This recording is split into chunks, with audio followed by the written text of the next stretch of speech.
Hey guys, Michael here from Germanicus Publishing, and welcome to my podcast, Audio Germanicus.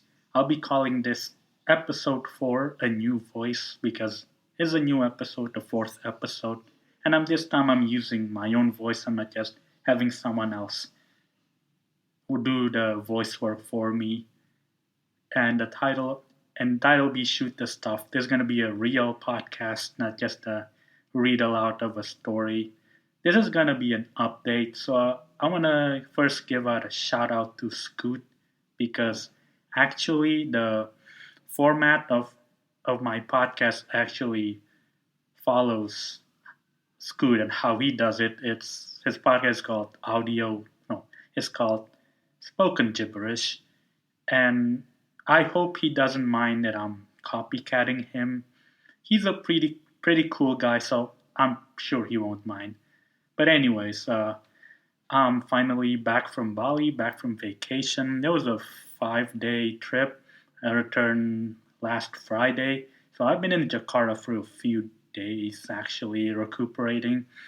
And I'm fully recovered. And you should know that because I actually published a story. It's called, oddly enough, the first story.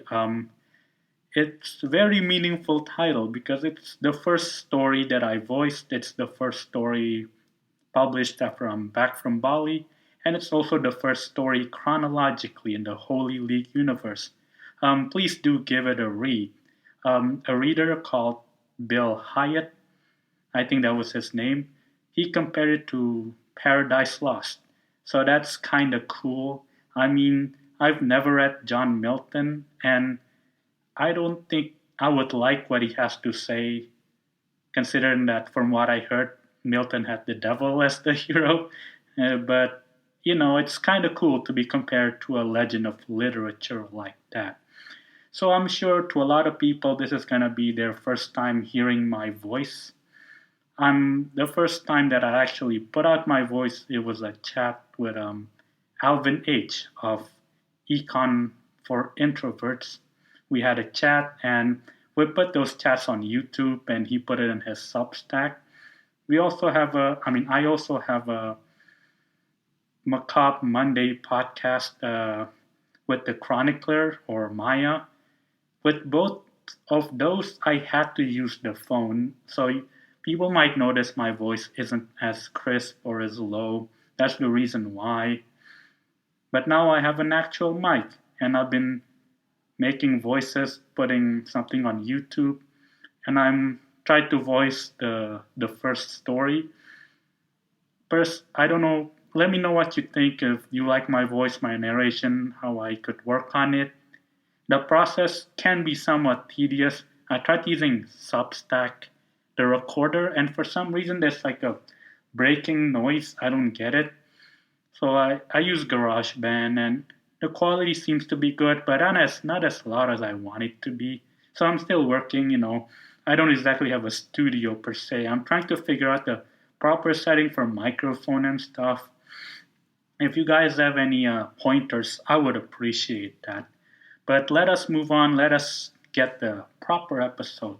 So as you notice, I've been overhauling the Germanicus Publishing. I've been putting stuff back into behind the paywall.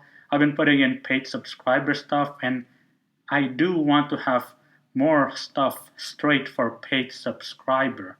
I notice how a lot of writers, they're really scared to charge for their stuff. And I kind of get it because a lot of times I think people don't really want to pay for subscription. It's understandable, but I want to give out a shout out to Erica Drayton. She mentioned this, and that, she said something along the lines of that people don't understand the value of their writing. So they try to give it away for free, or they undercharge themselves.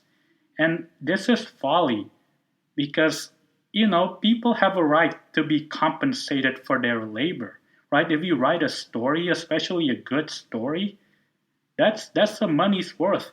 You are putting something valuable. This is not just some BS office job. It's a writing that provides value. And I don't want to. I know people in my real life. and he talked, and I heard how they talk about their jobs, their office jobs, and sometimes I've been thinking, if people get rid of their jobs, nothing of value will be lost. I don't want to call out anyone. No offense to the people I know, but it's like it's BS jobs. Meanwhile, if you write a novel, write a story, write an article that's not some political bait, that's the writing that should be compensated. It is. Um, and I also want to give a shout out to Brian Nehemiah. In an article, a blog post of his, it's an aside, but he talked about how asking for money without giving benefits is a rookie mistake. He said it's unvarnished begging, and that's kind of true. And honestly, I learned this the hard way. That's why I want to change my approach. I want to make being a paid subscriber worth it. I mean, you can call it Patreon mentality all you want, but it's true. I want to make a living out of my pen, or at least make a semi-pro wage out of it, I don't just want to work for free. This isn't charity, This isn't charity, and I don't expect people to treat me like a charity case. So that's why I've been trying to make paid subscriber stuff. That's my thinking behind it. So let us move on to my plans. First is an upcoming serial. It's a mix of romance and sci-fi, science fiction called Love Your Enemy. So that's kind of cool. I actually have a draft, and I'm fixing up some stuff. Shout out to the chronicler once again, because she made the cover for that. I'm sure you've seen it if you follow me on Substack notes. So that's going to be part of my story called my science fiction universe called the UEC stories. In addition to that, I'm also working on book 2 of the Santara commentaries. So I have stuff in the pipeline. But enough of that. So let's talk about Audio Germanicus. If you've been paying attention, following my works in the last few months, I released what I call the Scoot trilogy. So these are 3 works that he voiced over. First is the Shadow of Rome in Star Wars. That's an article comparing Star Wars and ancient Rome. Next is the Altair Prime Revolt. So that's the very first story in my UEC stories series. And then finally the prologue to the Santara commentaries. So, do give that a listen. And again, thank you, Scoot, for his work, because his voice acting was really top notch. And I really hope I can like that's my goal. I want to catch up to him. So he's kind of my rival, I want to be better than him in terms of voice acting. I hope he doesn't take that the wrong way, but that's my goal. I want to catch up to him. And that's why I plan on doing voiceovers of my stories. And I'll be looking for advice on how to do this, the right apps, how to pronounce stuff. I want to be more professional. The podcast feature, I guess it's gonna be free, but that's why I'll be asking for support, because it's not free. It costs money and labor, and yes, I'm being hypocritical about it, but whatever. And finally, there's my nonfiction stuff. So with Germanicus Publishing, there is a fiction and nonfiction. And I'm also working on a section of my Substack called Writer's Resource. So this is the part where I don't email it, because it's like writing about writing. And I don't really like doing writing about writing, because that's not really my jam. And it feels like it's low class. I don't know how else to describe it, but that's not how I want to make my living. That's not what I want people to know me for. But I do have some great discussion with the brother Scrin. He, one of my writer's resource posts, is a response to his article. And then he also have an article about genres. I find that really interesting. I have some disagreements with him, but I don't really have my initial response wasn't really all that coherent, just a bunch of point by point. And I do want to make a more, not concise actually, it's the opposite of concise. It's the more detailed response if I have the time. So who knows? But that's the Germanicus Publishing, my fiction-based stuff, or my main hub of fiction. Now I want to move on to my secondary stuff. That's Indonesian and American. So that's my other side of my works in Substack.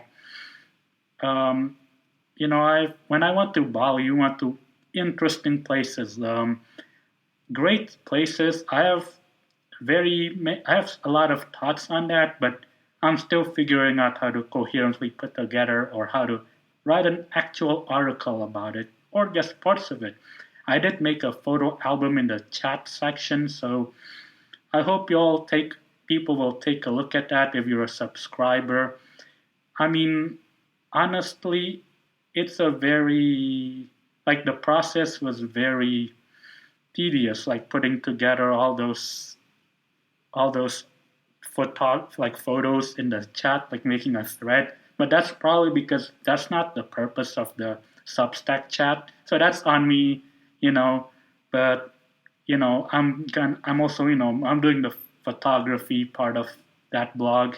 I hope you like it. Maybe we're gonna work on some more articles because Independence Day of Indonesia is actually coming up. At least at the moment of this recording, I'm still not sure when I'm gonna post this.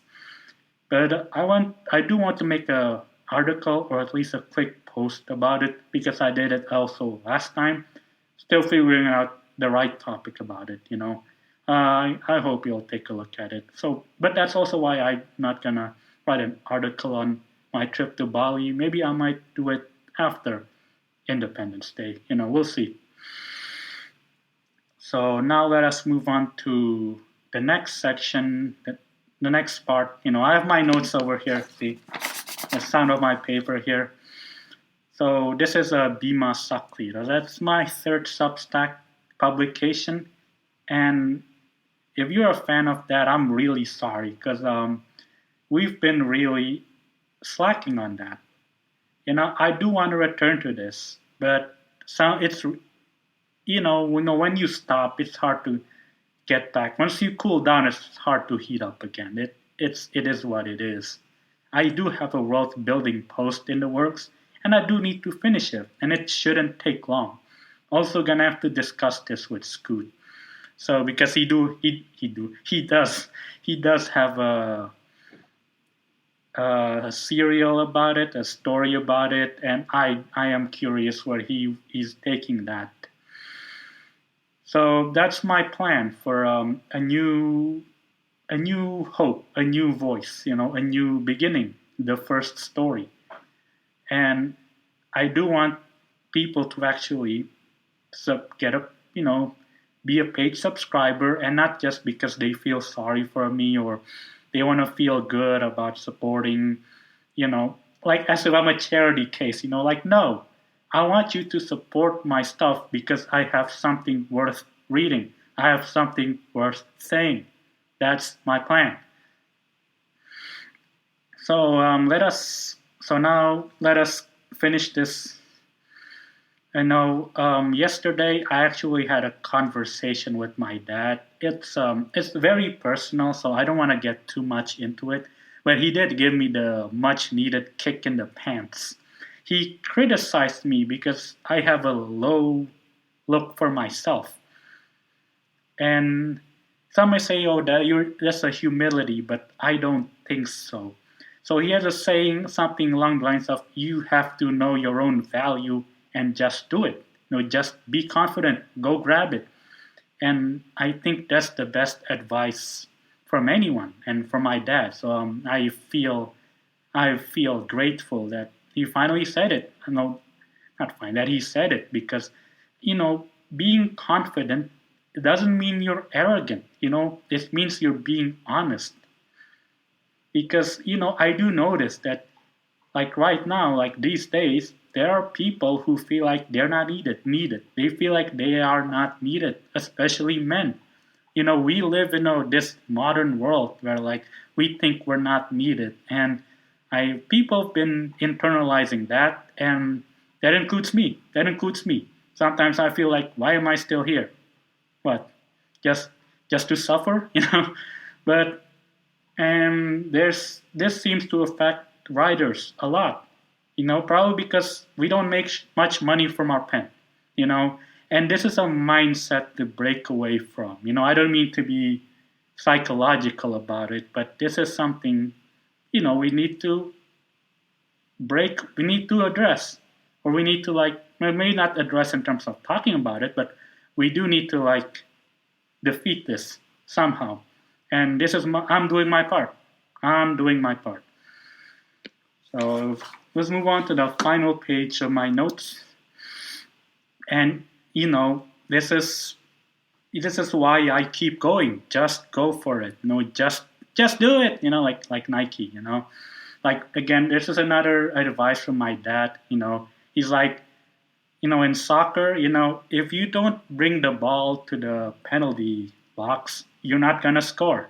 And that's his saying, because if you don't take the step, if you're scared, you're not gonna be able to accomplish what you set out to do.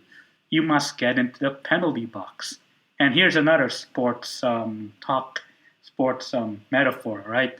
In basketball, stop settling for threes. If you notice, like in basketball, there's like a lot of teams, they're just chucking threes, and they ended up shooting themselves out of the game.